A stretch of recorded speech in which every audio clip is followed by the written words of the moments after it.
Picture this. It's 1999. You're sitting in your bedroom, the glow of a computer monitor lighting up your face in the darkness. Most teenagers your age are worried about algebra homework or who's going to prom. But you're breaking into the Pentagon. You're accessing NASA's most sensitive systems, and you're just 15 years old. This isn't science fiction. This is the true story of Jonathan James, a kid from suburban America who became the first juvenile in United States history to be sentenced for cybercrime. A story that begins with curiosity and ends in tragedy. A story that raises questions we're still grappling with today. Where's the line between genius and criminal? Between exploration and invasion? Between justice and persecution? I'm going to take you deep into the world of one of the most brilliant and most troubled hackers America has ever seen. This is the story of Comrade. Let's rewind to December 12, 1983. Jonathan Joseph James was born into an ordinary American family. There was nothing about his early years that screamed future cybercriminal. He was just a kid. A smart kid? Sure, but a kid nonetheless. But Jonathan had something that set him apart, an insatiable curiosity about how things worked. While other kids were taking apart toy cars, Jonathan was teaching himself computer programming. By the time he hit middle school, he wasn't just using computers. He was understanding them at a fundamental level that most adults couldn't grasp. To someone like Jonathan, the internet wasn't just a tool for browsing. It was a playground, an endless maze of systems to explore, codes to crack, and digital doors to unlock. And here's the thing, he was good at it. Really, really good. By age 15, Jonathan had already adopted his hacker alias, Comrade. The name itself tells you something about his mindset. Part playful, part provocative, definitely anti-establishment. He wasn't interested in shopping online or chatting with friends. He wanted to see how deep the rabbit hole went, and in 1999 he found out just how deep it was.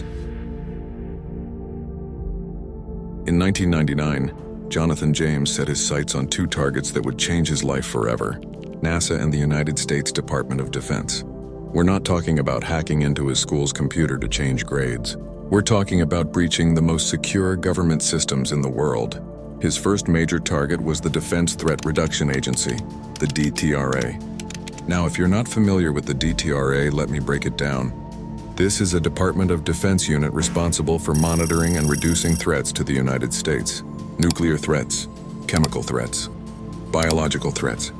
We're talking about national security at the highest level. And a 15-year-old kid from suburban America just walked right in. Here's how he did it. Jonathan installed a backdoor on a server in Dulles, Virginia. Think of a backdoor like making a copy of someone's house key without them knowing. Once he had access, he could come and go as he pleased. And what did he find? Thousands of emails, usernames and passwords belonging to DTRA employees, sensitive communications about military operations. Jonathan was reading the government's mail at 15. But he didn't stop there. The teenager, who should have been studying for his driver's permit, turned his attention to an even bigger prize: NASA. 3, 2, 1. Jonathan hacked into 13 NASA computers at the Marshall Space Flight Center. And what he stole was absolutely critical. Software worth approximately $1.7 million. But this wasn't just any software. This was proprietary code used to control life support systems on the International Space Station. We're talking about the programs that monitor and regulate temperature, humidity, and other environmental controls for astronauts living in space. Think about that for a second. Astronauts orbiting Earth, depending on systems to keep them alive, and a teenager in his bedroom had accessed the code that ran those systems. NASA's response was immediate and drastic. They shut down their entire computer system for 21 days. 3 weeks. The cost? $41,000 in immediate losses. Not to mention the massive expense of completely rebuilding their security infrastructure. They had to assume that everything was compromised. That every system Jonathan touched needed to be examined, cleaned, and fortified. Now here's where the story gets complicated, because Jonathan James never sabotaged those systems. He never deleted files, never corrupted data, never demanded ransom. He later said he downloaded NASA's software so he could study it, learn from it, understand how these incredibly complex systems worked. In an interview, Jonathan admitted, "All of it was for fun and games, and they're putting me in jail for it." Fun and games, that's how he saw it. But the US government, they saw something very different. They saw a national security threat. They saw vulnerabilities exposed. They saw a kid who had proven that even the Pentagon wasn't safe from intrusion. The question we have to ask ourselves is, can both things be true? Could Jonathan have been genuinely curious, genuinely interested in learning, while simultaneously committing serious crimes? The authorities started closing in, and they had a pretty obvious trail to follow. Jonathan had been using the username Comrade across multiple platforms.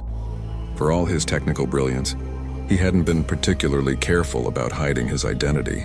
In 2000, federal agents showed up at his door. Jonathan Joseph James was arrested. Imagine being his parents in that moment. Your teenage son, who you thought was just spending a lot of time on the computer, like every other kid in America, is being arrested by federal agents for hacking into the Pentagon and NASA. The disbelief, the confusion, the fear. Jonathan James became the first juvenile in United States history to be sentenced for a cybercrime. Let that sink in. The first. There was no playbook for this, no precedent for how to handle a 15-year-old who had committed crimes that most adult hackers couldn't pull off. The sentence, 6 months in juvenile detention. When he got out, he faced strict probation, no computer use without supervision, no unsupervised internet access. For a kid whose entire world revolved around computers, this was like telling a musician they can't touch an instrument. But Jonathan served his time. He did what the system asked of him. And when he got out, he tried to move forward. He tried to build a normal life. Except the story doesn't end there. Because in America, once you're labeled a hacker, once you're in the system, that label follows you everywhere. Fast forward to 2007, a massive data breach hits TJX Companies, the parent company of stores like TJ Maxx and Marshalls. Over 45 million credit and debit card numbers were stolen. It was one of the biggest retail hacks in history at that time. And guess who the authorities looked at? Jonathan James. Now here's the crucial part. There's never been any conclusive evidence that Jonathan was involved in the TJX hack, but he fit the profile. He had the skills, he had the history. And when federal agents started investigating, his name came up. Imagine living with that. You've served your time. You're trying to rebuild your life, find legitimate work, maybe even use your skills for good. And then suddenly, you're being investigated for one of the biggest cybercrimes of the decade, a crime you maintain you didn't commit. The pressure was immense. The scrutiny was constant, and Jonathan James was falling apart. Friends and family said he became increasingly depressed.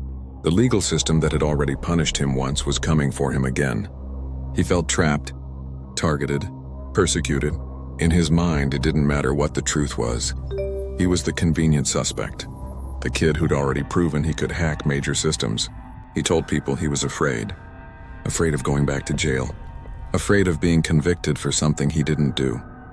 Afraid that no matter what he said, no matter what he did, his past would always define his future.